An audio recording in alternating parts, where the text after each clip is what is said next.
Hello అండి, welcome to tasty house. ఈరోజు మన ఛానల్లో రెసిపీ చింతపండు పులిహోర అండి. చింతపండు పులిహోర అంటే అందరికీ తెలిసిందే.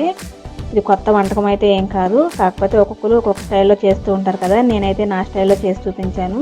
మీ అందరికీ నచ్చుతుందని అనుకుంటున్నాను. వీడియో చూసిన తర్వాత మీరు కూడా ఒకసారి ఇలా ట్రై చేయండి, అందరికీ నచ్చుతుంది. చేసుకోవడం కూడా చాలా సింపుల్. ఎలా తయారు చేసుకోవాలి ఇంకా వీడియోలోకి వెళ్ళిపోయి చూసేద్దామండి. ఇక్కడ నేను ఒక 1 గ్లాస్ వరకు రైస్ తీసుకొని ముందుగానే ఉడికించి తీసుకున్నానండి. దాంట్లో మీరు సరిపడా సాల్ట్, ఒక 1/2 టేబుల్ స్పూన్ పసుపు, 2 టేబుల్ స్పూన్ల ఆయిల్ యాడ్ చేసుకోవాలి. అలాగే దీంట్లో ఒక 2 రెమ్మల వరకు కరివేపాకును యాడ్ చేసుకోవాలండి. ఇది ఇలా వేసుకుని కలుపుకున్నా పర్వాలేదు, లేదా తాలింపుతో పాటు ఒకేసారి కలిపేసుకున్నా పర్వాలేదండి. ఎలా అయినా మీ చాయిస్. ఇప్పుడు స్టవ్ వెలిగించి ఒక ప్యాన్ పెట్టుకుని దాంట్లో పోపుకి ఇలా ఆయిల్ వేసుకోవాలండి. ఒక 50 గ్రామ్స్ అయితే ఆయిల్ తీసుకున్నాను నేను. ఈ ఆయిల్ కూడా కొద్దిగా వేడైన తర్వాత దీంట్లో కొద్దిగా పచ్చిశనగపప్పు, సాయమినపప్పు, ఆవాలు ఇవన్నీ వేసుకున్నానండి. హై ఫ్లేమ్లో పెట్టుకోవద్దండి, హై ఫ్లేమ్లో పెట్టుకుంటే మాడిపోతుంది. అలాగే దీంట్లో ఒక 4 పచ్చిమిర్చి ఇలా ఘాట్లు పెట్టి వేసుకున్నానండి. అలాగే దీంట్లో సన్నగా తరిగిన అల్లం ముక్కలు వేసుకున్నాను. పచ్చిమిర్చి ఇలా ఘాట్లు పెట్టైనా వేసుకోవచ్చు, లేదా చీలికలుగా కట్ చేసుకునైనా వేసుకోవచ్చు. అలాగే దీంట్లో ఒక 1/2 టేబుల్ స్పూన్ కన్నా తక్కువ ఒక షుగర్ యాడ్ చేసుకున్నానండి. షుగర్ వేసుకోవటం వల్ల పులిహోరలోని టేస్ట్ అయితే మనకి చాలా చాలా బాగుంటుంది. ఇది మిస్ చేయొద్దు. ఇప్పుడు పచ్చిమిర్చి కొద్దిగా వేగే వరకు వేయించుకోవాలండి. ఫ్లేమ్ని మీడియం ఫ్లేమ్లో పెట్టుకుని మాత్రమే అడ్జస్ట్ చేసుకుంటూ వేయించుకోవాలి. అలాగే ఈ పచ్చిమిర్చి కొద్దిగా వేగిన తర్వాత ఒక గుప్పుడు వరకు వేరుశనగ గుళ్ళు యాడ్ చేసుకున్నాను. వేరుశనగ గుళ్ళు కూడా కొద్దిగా దోరగా వేగితే సరిపోతుందండి.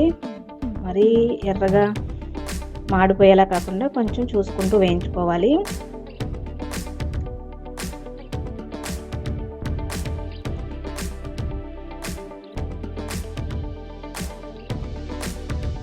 చూసారు కదా, బాగా చక్కగా వేగిపోయిన ఒక 2 నిమిషాల్లోనే. ఇప్పుడు దీంట్లో ఒక 5-6 ఎండుమిర్చి వేసుకోవాలండి. ఈ ఎండుమిర్చి తాలింపు దినుసులన్నీ వేగిన తర్వాత లాస్ట్లో వేసినా చూసుకోండి. అలాగే ఒక చిటికెడు ఇంగువ వేసుకున్నాను నేను.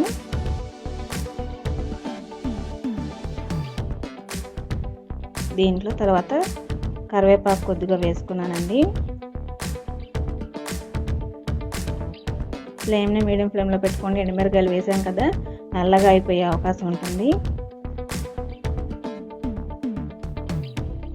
ఇప్పుడు దీంట్లో నేను చింతపండు పులుసుని ముందుగానే ప్రిపేర్ చేసి పెట్టుకున్నానండి. ఆ చింతపండు పులుసు అంతా కూడా దీంట్లో వేస్తున్నాను. ఈ తాలింపులో చింతపండు పులుసు వేగిన తర్వాత మంచి టేస్ట్ వస్తుందండి.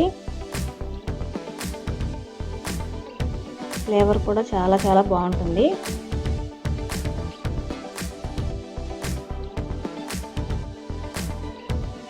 మీకు పులుపు ఎంత అయితే కావాలో అంత అడ్జస్ట్ చేసుకుని వేసుకోవాలి. అంతే అండి. ఇలా వేయించుకున్న ఈ పులుసు అంతా కూడా ఈ అన్నంలో వేసుకుని కలిపేసుకోవటమేనండి. ఇక్కడ నేను పసుపు కొద్దిగానే వేసి చూపించానండి. మీకు ఎక్కువ కావాలంటే ఇంకొంచెం ఎక్కువైనా వేసుకోవచ్చు. కలర్ బట్టి చూసి కలుపుకోండి. ఇది వేడిగా ఉన్న అన్నంలో అయినా కలుపుకోవచ్చు, లేదా కొద్దిగా చల్లార్చుకున్న తర్వాత అయినా కలుపుకోవచ్చు. ఇక్కడ నేను ఉప్పు సరిపోదేమని కొద్దిగా యాడ్ చేసుకుంటున్నాను. ఇది మొత్తం అన్నంలో కలిసిపోయే విధంగా కలుపుకోవాలండి.